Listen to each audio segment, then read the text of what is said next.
Oren, welcome aboard. Thank you for joining the show today. I'm so happy to have you. Thank you for having me here. I'm super excited. Wonderful. I want to jump right to the chase. Go Tell for it. us the worst kind of, emotional, stressful situation that you were dealing with in cybersecurity. Uh, it was 5 or 6 years ago. I flew to help a bank. They thought they had a ransomware event. They thought. I flew with my other co-founder Adi to there. We sat down, went into the bank, a big SOC, amazing screens. Everything is on red, like a ransomware attack in the bank. Now we're sitting down in front of the screens, and I'm asking, "Is that a real like cybersecurity event?" They said, "We don't know." So the next question was, is that a ransomware event, or you're trying to print something and it doesn't print? And then a bit of embarrassment. And then they realized they thought that it was a ransomware event in the entire bank, but they couldn't print anything because one of the security controls thought that when you are sending to the printer to print something, it's a ransomware attack, so everything was blocked. So they actually didn't printed mortgages to no one like for a day, and it Oh my was like God. a lame false positive, I will say. But that was embarrassing because I was a part of the team that was responsible on the product that was deployed there. Oh my So God. it was, yeah, it was. So We fixed it, but they yeah, were being held, they were being held at ransom, but it was by their own, quote unquote security guard. I love that. yeah, and it happens to everyone. You cannot imagine. Like every practitioner you will sit with, he will say, "Yeah, I blocked some business application in the last 2 days, and something didn't work because I've done everything good, but the product actually blocked something." So yeah, it's Mhm. pretty common. That's amazing. So, I mean, what was the root cause of that? Was that just a configuration error?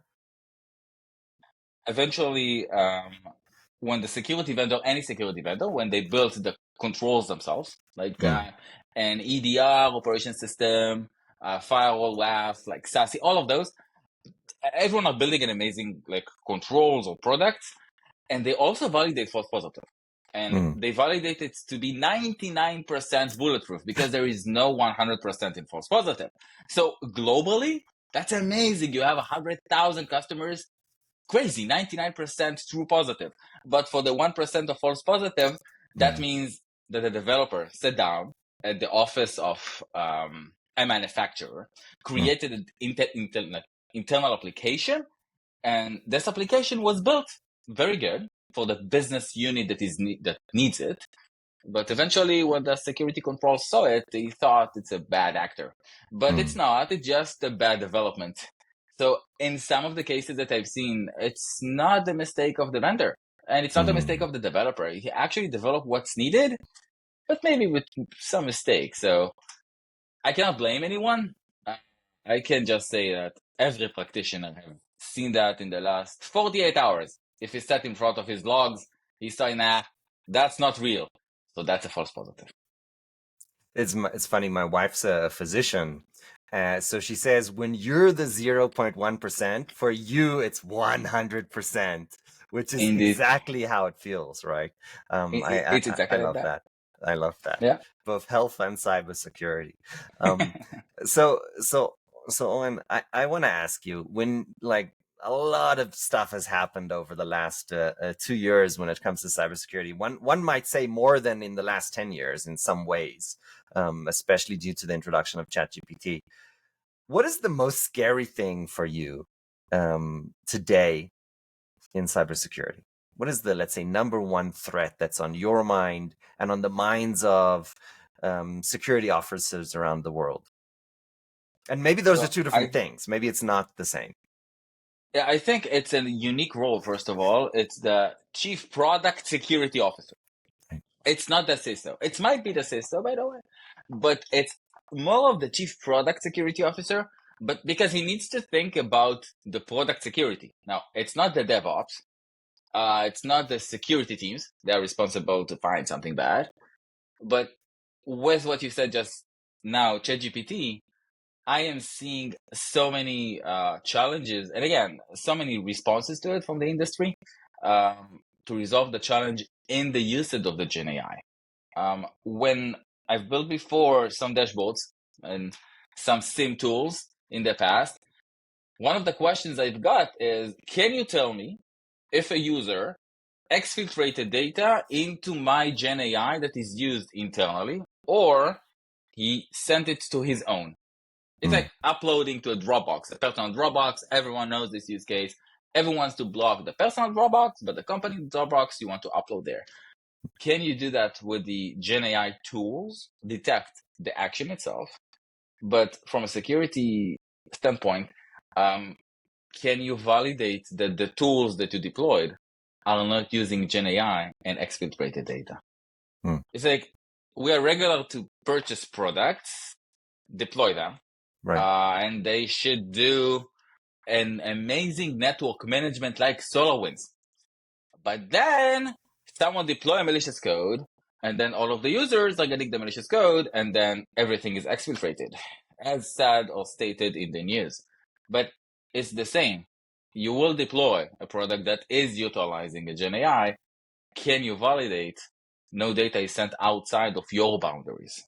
So I think this is something that we see now with lots of companies that are building a protection against GenAI attacks, but I will just say it's not just an attack, it's just data exfiltration or DLP even, but on GenAI because everyone are using it. So I think this is something massive because it's hard to manage. I mean, this is absolutely terrifying because it just takes the level of the attack to a whole new level that it was hard, I think, for us to imagine maybe 5-10 years ago.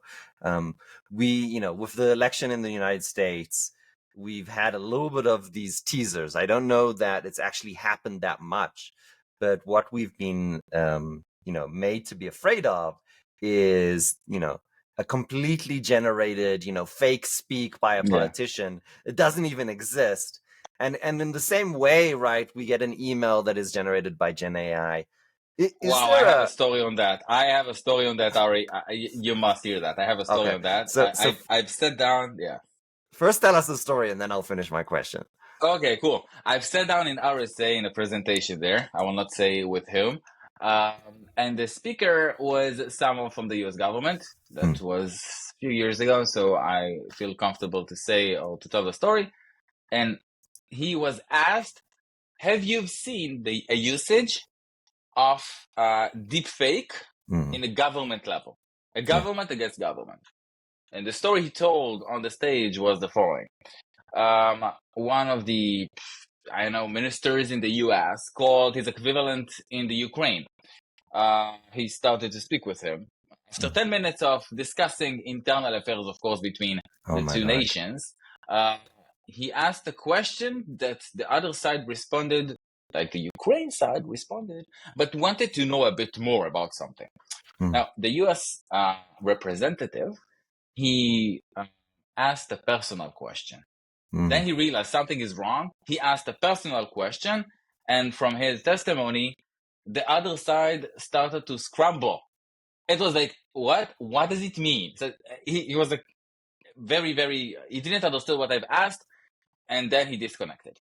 So what they found out is that, yes, a deepfake was used between governments because even in product today, and you can do that if you want, you can record yourself. I was recorded with our marketing team, and they told me now I can actually use your voice just on every video. I just need a text. So then he used ChatGPT on the text. He used my voice, and cool, it works. A bit like strange, but I heard like a French guy, not an Israeli one, so it's funny. But I think the usage of the deepfake in the government, it's already here. It's already done. They already seen that. What will happen in a year? No one knows. My Lord. I mean, there's a little bit of a rat race here happening, or an arms race, where even the problems that we have today. So, for example, Gen AI, and maybe this is not right today, but it was right 6 months ago, had issues with text. So if there was text in a Gen AI image, it didn't look so good. I think this has already been solved. So we're in this arms race where the attackers are getting better. The defense is hopefully getting better. I haven't seen, maybe you can share with us, but I haven't seen great solutions to detect gen video yet, deep fakes. Is this now just another problem that we're going to have to deal with in our lives, or are there smart ways to prevent these issues when it comes to deep fakes? Um, First of all, there is a personal way, like a consumer side, but I will ask first, who is the target? As well, in cybersecurity, I've done offense over the years. I've also, of course, done defense most of my years. I now in Verity, I'm doing defense, but the question is, what is the target of the attacker? What he is trying to achieve? He's trying to go after a consumer to steal something personal, or the target is to infiltrate an organization by luring a user to just double click a file. So you just need one phone call to succeed, or it's something massive or more than that. For the consumers, the best way that I've heard, because it's very hard to protect consumers, because a consumer will not pay the amount of dollars that will be paid in the industry on a big security and heavy security product. They need something for consumers. So maybe there are products for consumers for that. I have not seen something like so shiny, but the easiest way is just to have or to ask a personal question, because that's the easiest way. And you can put it on not after 10 minutes, but just wait for 20 seconds to do it. So this is one way to do it. But to do that inside an organization, that the attackers will use the deep fake. I think the attack in Vegas, I think it was the MGM, right? They got the attack there. I think it was the MGM. Never mind. The thing there was someone from the desk, the system, got a phone call from the IT manager saying, I need my password, please. So they said, okay, and just gave him his password. Oh So my Lord. maybe they've used deepfake, maybe they didn't. It was a human error there. So it's more of training and this kind of stuff. I'm not seeing like massive products today, because when you are thinking about a market, the question is, who will purchase? Right. Is that a consumer or the business? Does the business have this as a massive challenge, like phishing, like ransomware, like vulnerability patch management, or it's a small portion of it? I think still, from a state of mind, it's a small portion, but that's why if you will open a startup today, Ari, in 3 years, you will have the technology that will answer the challenge. That's how it's built. You have a vision. That's a vision that you've just put on the table, but what will happen in 3 years, you need to start to develop now. Yeah, that's such an important paradigm that you're describing, right? You have a very organized entity, right? If it's organized crime or countries, whatever, that are trying to attack and they're small, they're united, they're organized, they're funded, and really they're attacking another entity which is completely disorganized, has no funding, and is not even thinking about the problem on the day to day. And that's all of us, right? That's the population at home. It's mom, dad, grandma, our children. It just creates this this distance, right, in skills and capability, that the question is, well, do we even have any chance to fight against it? Let me ask you a question. What do we need to do here? Is there legislation? Does the government need to get involved? Do we all need to have cybersecurity, classes at school when we're studying? Like, is there any hope? Government getting involved is, you have an not upside and a promising. downside. Yeah, an upside, by the way.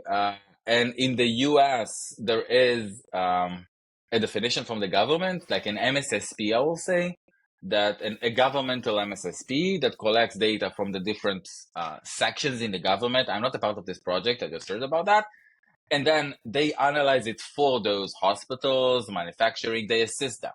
They alert them, like CISACAV, or any CERT, global CERT or US CERT, for example. He alerts actively the managed organizations by them on the attacks. But they are not obligated, some of them not obligated to send their data out.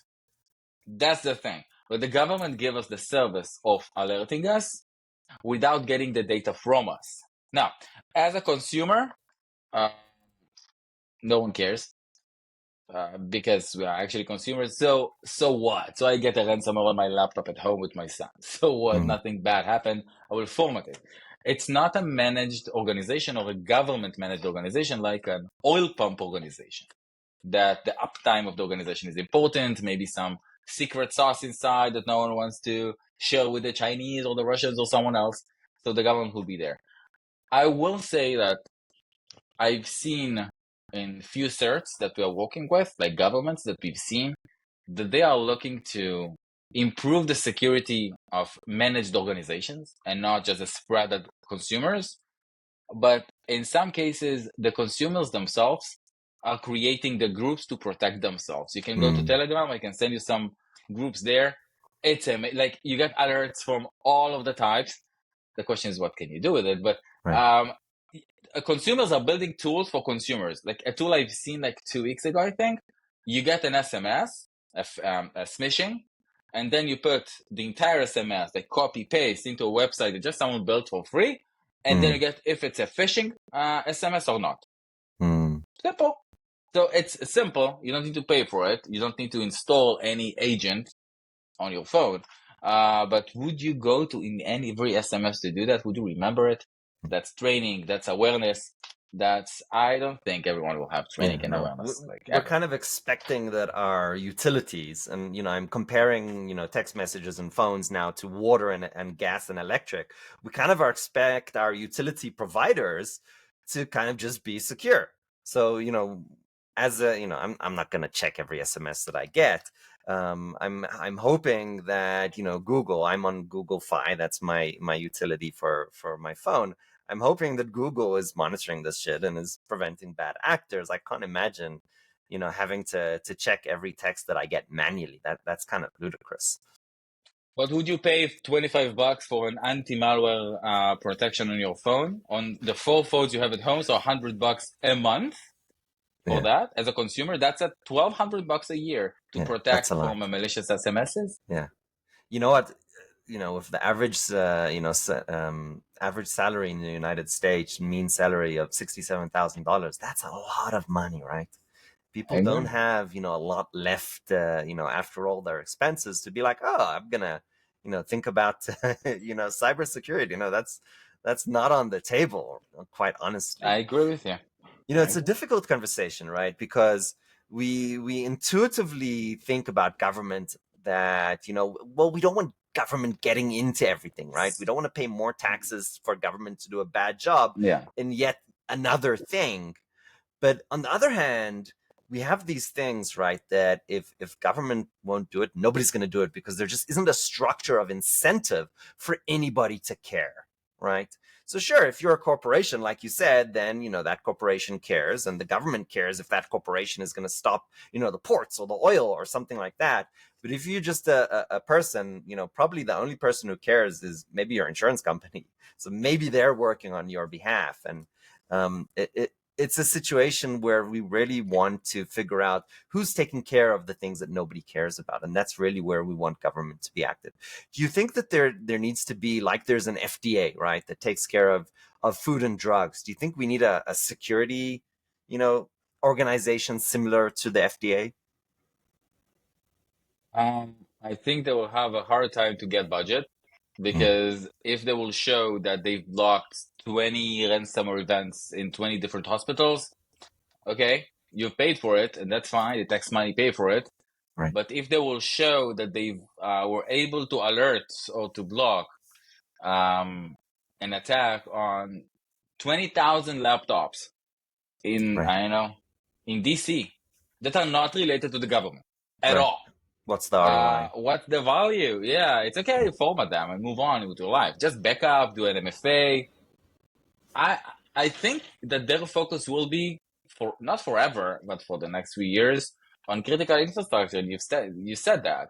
Like the examples are that they are improving, I will say. Like ransomware on a hospital or a healthcare organization is something very common, unfortunately. Right, But what they've realized is they will get hacked, how much time it will take them to recover.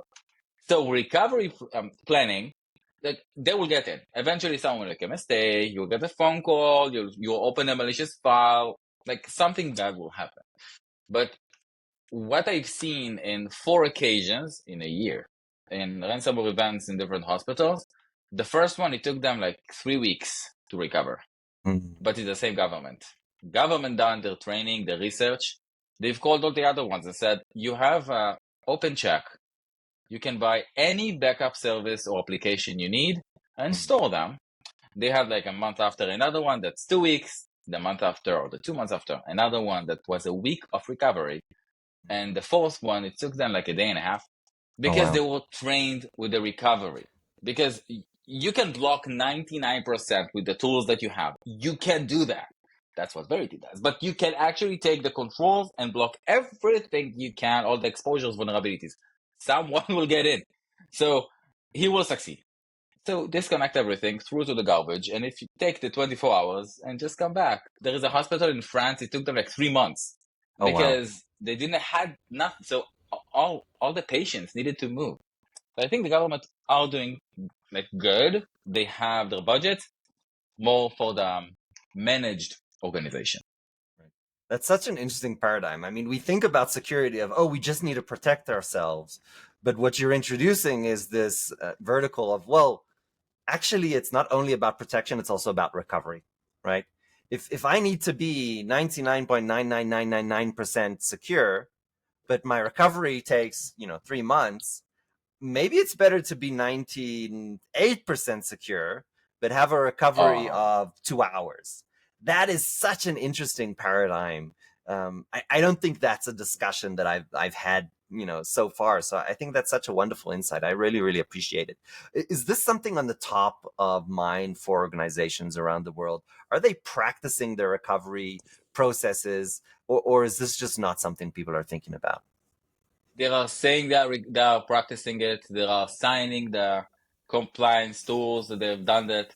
They've paid for the data centers in East and West in the cloud. They've paid for the on-prem data centers in Texas and Nashville because they wanted it to be in different locations.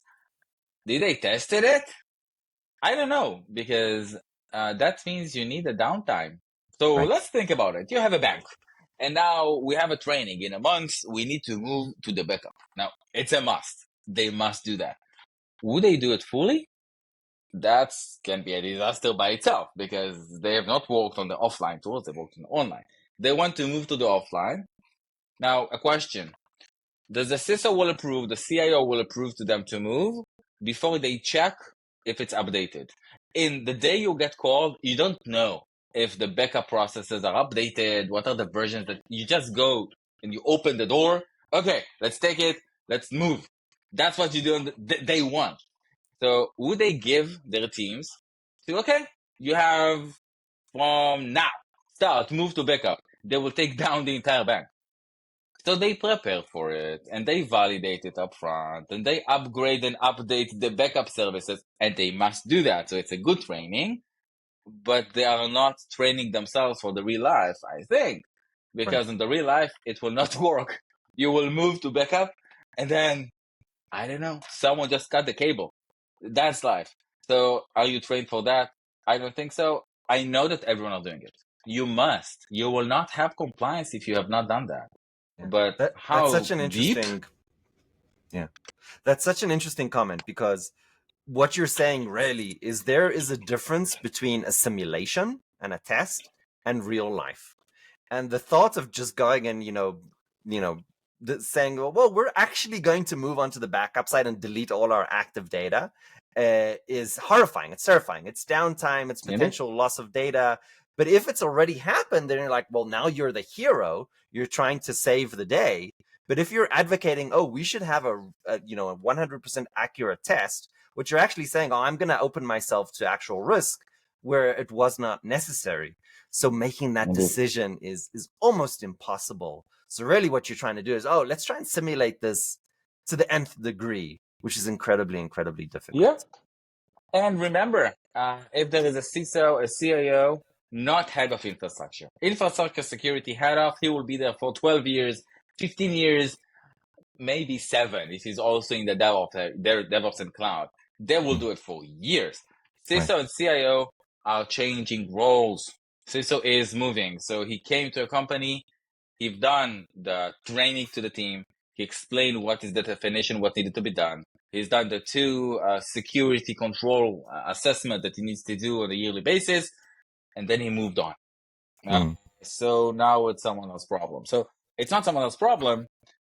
He didn't train himself in this organization, and he didn't told them that they need to be trained. So I hope the CISOs that are coming or coming to a new organization, one of the first question is, okay, where is our DRP? Okay, show me. Nah, that's not how it should work.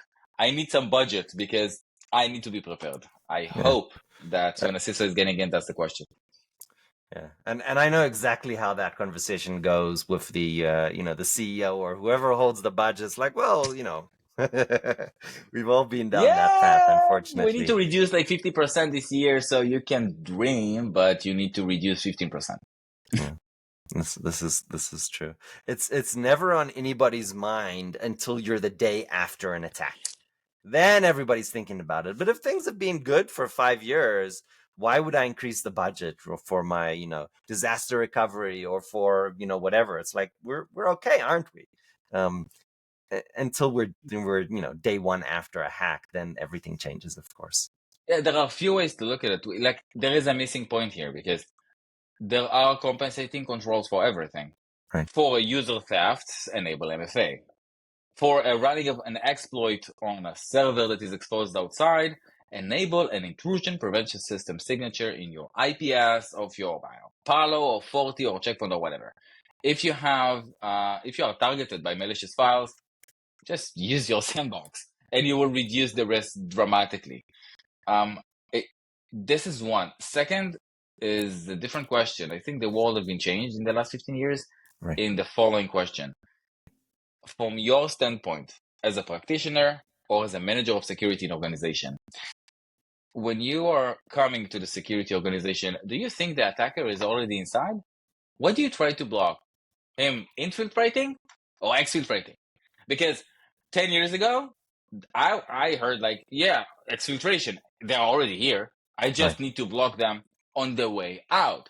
So anti-bot tools and to analyze processes like all the EDR that came to the world like crazy, DLP that you want to validate the data that is exposed. But then the detection world came. So you are not blocking, you just Right. detect and respond. So the attack came successfully, and then you respond to it. You respond very fast. You want to reduce the MTTR, like mean time to response, right? Right. With automations, AI, and the EDRs. But again, is the attacker is inside or not? I think we are not asking ourselves that, or something was changed there. I'm not seeing lots of people asking that anymore lately. That's so interesting. Owen, this was, first of all, this was an amazing discussion. I appreciate it. I think not enough do we get to really get our hands dirty at this level. So I appreciate it. I want to ask you one last question. And we ask all our guests this question. It's a personal question, not so much about security. If you had to go back to 20-something-year-old Owen, what advice would you give him? There are three, I think. First, buy more bitcoins that you have. No hack answers. No hack answers. No, that's like definite something that I will do. Second, remember that when you're going to the academy, um, it's not the real life because it takes time. When you go to the academy, to university, you learn like not cybersecurity, like computer science and math, and then you come to the real world and shit, it's different. So realize upfront that you need to have experience, and it's not only about your academic background. And third, don't stop playing the violin. I was playing the violin from the age of 4 until the age of 18. Oh, And wow. I've stopped because I've joined the army for 14 years. So I've stopped.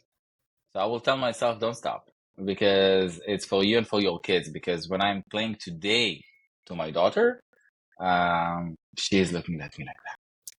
And that's the best time of the day. So don't stop playing because you can actually be a musician if you want. I absolutely love that. Owen, thank you so much for your time today. I appreciate you. Thank you very much.